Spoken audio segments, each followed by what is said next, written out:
You do something called an entity trust. Yeah, we developed the entity trust 15, 16 years ago. This is a trust that an entity creates, as opposed to a person creating the trust. Right. And the entity can be a trust creating another trust if it's allowed under the terms of the trust agreement. Right. A corporation can create a trust, a partnership can create a trust, an LLC can create a trust. And I got the idea because corporations create pension trusts all the time. Right. Okay? Brilliant.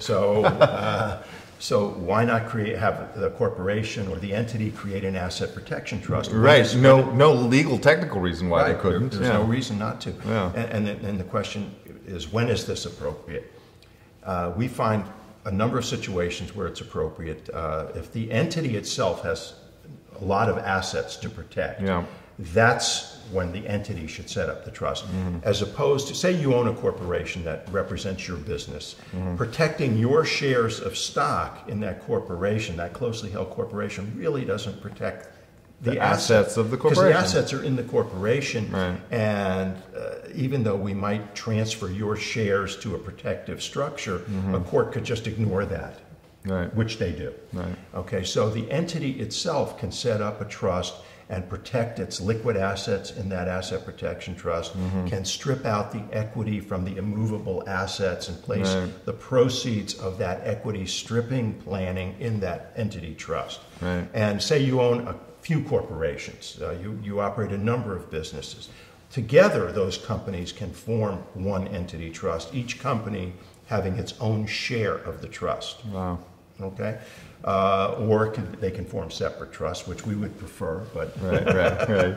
But and in the situation, for example, where you own a company and you're being sued personally for something unrelated to the company, the target for the creditor's attorney would be your ownership of that company. Right. So the company, which is not being sued, can set up the entity trust and strip out all of the value from the company, making your ownership interest far, far less attractive. Well, this is really a trick to have in your tool bag if you're really serious about having an option for every case, because most of the time what we're doing is advising the client to get the assets out of the entity and put them in an asset protection trust. Right. I mean, not keep the entity fat and full. Right. But not always times possible. It's not always possible. Yeah. Right.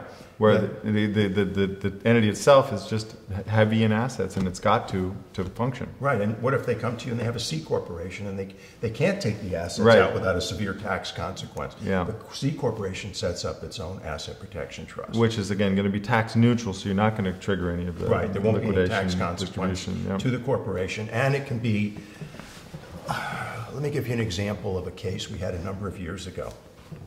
We were approached by a large CPA firm from the Northeast, about 65 partners.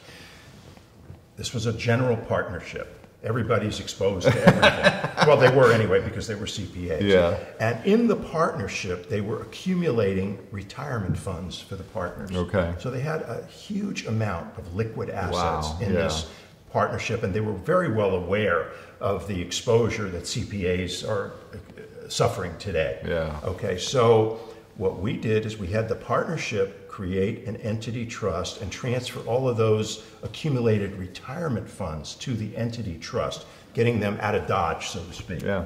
Okay. Yeah. On retirement, let me back up. One of the way we structure the beneficiaries of these entity trusts is very flexible. So the entity is always a possible beneficiary, as are all of the owners of the entities, by whatever name you call them, whether it's partners or shareholders, as are possibly officers, etc. Right. So anybody can be a potential beneficiary of the trust, including any trust that any of these people set up. Right, including their own asset protection trust. Exactly. Yeah. So on retirement, back to the CPA firm example, on retirement, one of the partners was facing serious personal litigation. Got it. Okay, so he formed a personal asset protection trust in the Cook Islands and maybe funded it with $10. Yeah. And so his retirement payment was made from the partnership's entity trust directly to his personal asset protection trust, Right. never being exposed to the U.S. legal system. Right. And then once those funds were in his personal asset protection trust, they became part of his estate planning. Right, right. Okay, so that's a really good example. of Yeah, how that's a this can be. great example. That's a Okay, great so example. the entity trust is very flexible and can be used in that way.